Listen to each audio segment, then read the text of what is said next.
So dear students, today we will begin the linear equations in two variable, a new chapter.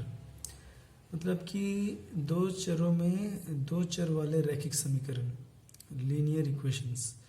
तो इसके बारे हम लोग पहले पढ़ चुके हैं स्टैंडर्ड 9 में थोड़ा बहुत. इसी बार थोड़ा सा हम लोग और डिस्कशन करेंगे. So linear equations in two variable, ये हम लोग का किया हुआ टॉपिक है. तो an equation of the form कहता है x plus b y plus c equal to 0. ये है हमारा linear equation in two variables. तो इसके एग्जांपल देख सकते हैं.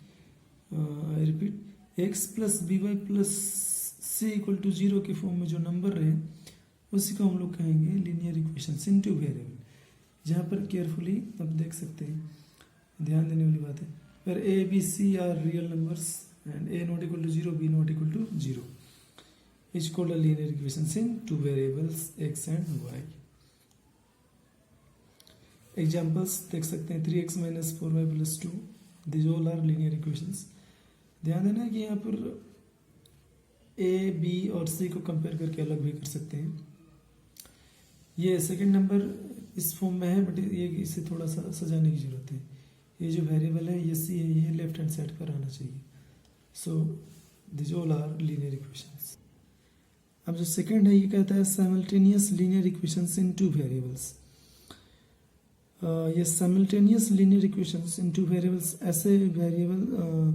ऐसे इक्वेशंस होते हैं टू वेरिएबल्स में जो जिनमें कि वेरिएबल्स जो होंगे x और y, इनका एक ही वैल्यू दोनों को सेटिस्फाई करेगा. सेटिस्फाई मीन्स टू से इनके वैल्यूज जब हम लोग दोनों इक्वेशन में पुट करेंगे, सेम वैल्यूज, x के लिए 1, y के लिए 2, यदि इस पर भी रखा जाए और इस पर भी, तो यदि दोनों में राइट हैंड साइड आता है, right hand side, it means both the values of x and y are the solution.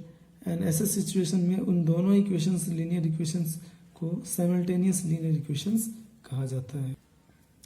जैसे यहाँ पर ये जो इक्वेशन दिया है, consider the system of linear equations. In equations में आप अगर इसका वैल्यू 6 और y का वैल्यू 4 लेते हैं और इसे पुट करेंगे तो बहुत ही सिंपल है. ये 10 आएगा, 6 एंड 4 10, और यहाँ पर अगर हम लोग 6 में 4 माइनस करते हैं तो 2 आता है. मतलब x का और y का ऐसा वैल्यू जो दोनों के लिए सेटिस्फाई कर रहा है, दोनों में डालने पर राइट हैंड साइड दे रहा है. ऐसे वैल्यूज को इनका सोल्यूशन कहते हैं. और इस तरह के इक्वेशंस के पेयर को साइमल्टेनियस लीनियर इक्वेशंस कहते हैं. जैसे यहाँ पर दिया है एग्जांपल नंबर 1 कि show that x is equal to 5 y equal to 2 is a solution of the system of linear equations. ऐसा हम लोग को शो करना है कि x का 5 और y का वैल्यू 2 इसका सॉल्यूशन है. मीन्स 2 से दोनों इक्वेशंस में x एंड y की वैल्यू पुट करेंगे तो राइट हैंड साइड आ जाना चाहिए. इसका मतलब सॉल्यूशन है, और नहीं आता है तो सॉल्यूशन नहीं. तो यहाँ पर देख सकते हैं ना.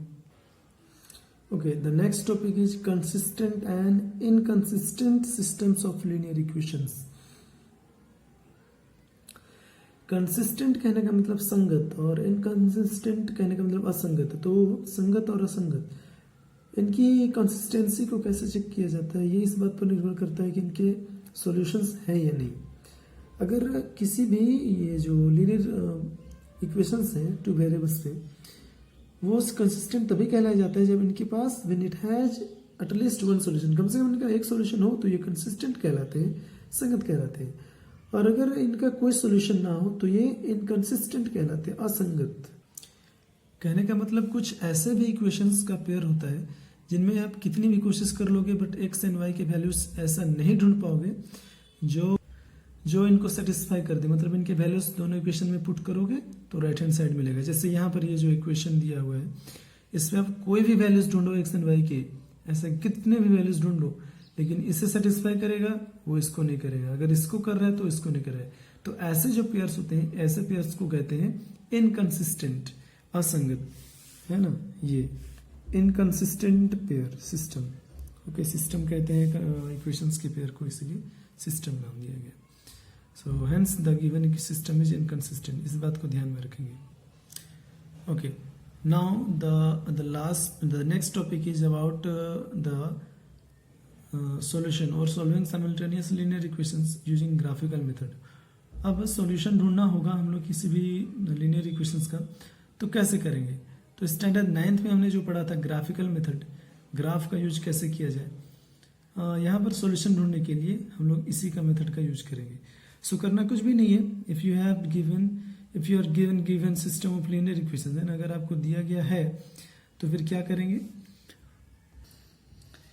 आई थिंक आप लोगों ने कुछ याद ही होगा स्टैंडर्ड 9th में जो हम लोगों ने पढ़ा था कि कैसे ग्राफिकल रिप्रेजेंटेशन किया जाता है किसी भी लीनियर इक्वेशंस इन 2 वेरिएबल्स का, है ना। तो बहुत सिंपल है, ठीक वैसा ही हमें तो कुछ करना नहीं है। जैसे हमें 2 इक्वेशन दिया गया है, सपोज कीजिए ये जो पहला वाला है।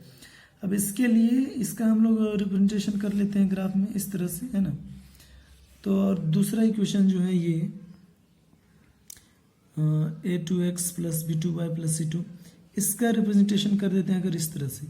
तो ये जो अगर दोनों इक्वेशंस का लाइन, इस तरह जो लाइन हमें मिलता था स्टैंडर्ड 9th में, ठीक वैसे यहाँ पर लाइन ऑब्टेन करना है एक, और देखना है कि ये दोनों एक दूसरे को इंटरसेक्ट कहाँ पर करते हैं। जिस पॉइंट पर ये इंटरसेक्ट करेंगे that point will give you the coordinates of x and y, means to say the solutions.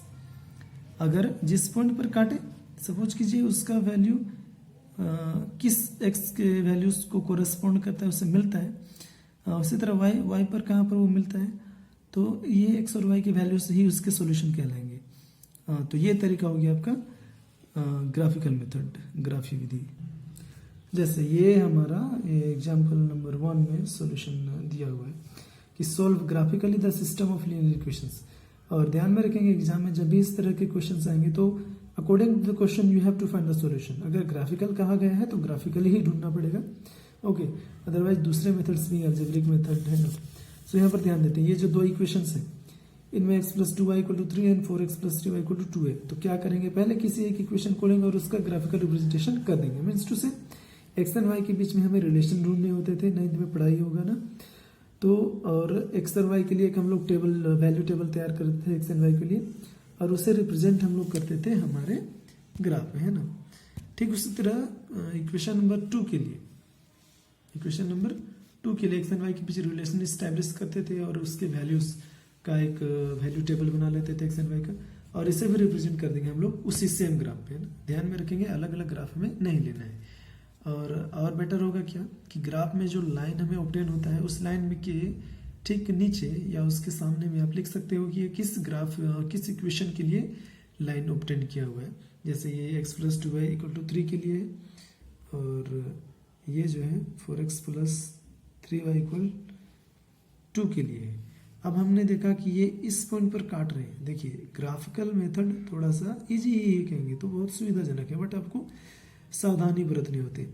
जैसे ये कटा यहाँ पर, अभी देखना है कि ये x के जो एक्सिस है उसको कहाँ पर मीट कर रहा है। तो ये ठीक 0 एंड 1, सपोज करते हैं ये 1 है तो 1 पर मीट कर रहा है, और इधर y के कोरेस्पॉन्ड अगर मिलाते हैं तो ये 2 पर 1 एंड 2, तो हमारा सॉल्यूशन मिल चुका 1 एंड 2। हाँ यहाँ पर -1 बिकॉज ये 0 के लेफ्ट पे है, ये x डैश है, सो इट्स -1 एंड ये 2। तो -1 equal to comma 2 the solution of the question given as example number 1 है ना। ये देखिए, तो इस तरह से हमें मिल गया हमारा solution. So students I hope आप लोग को कोई दिक्कत नहीं होगा। तो एक्सरसाइज पर आ जाते हैं। Solve each of the following using systems of equations graphically. कहता है सभी के सॉल्यूशंस ढूंढो, सॉल्व करो, और कैसे मेथड से, तो ग्राफिकली कहता है, ग्राफीय विधि से। सो डोंट वरी, एक बार आप एग्जांपल देखोगे और कोशिश करोगे ये बन जाएगा। बस पहला काम आप लोग को करने क्या है कि x एंड y के बीच में रिलेशन इस्टेब्लिश करना है जस्ट लाइक देयर, और उसके बाद x एंड y के लिए दोनों इक्वेशंस के लिए अलग अलग, है ना, वैल्यू टेबल तैयार करेंगे और उसे ग्राफ में रिप्रेजेंट करेंगे, है ना।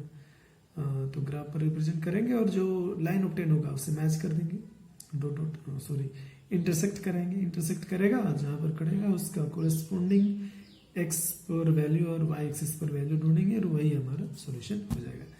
तो देखिए 1 से लेके ये क्वेश्चन नंबर 10 तक ऐसा ही सॉल्व होगा, एंड थर्ड 11 to 15 ये कुछ अलग बनेगा, इसे हम लोग करेंगे।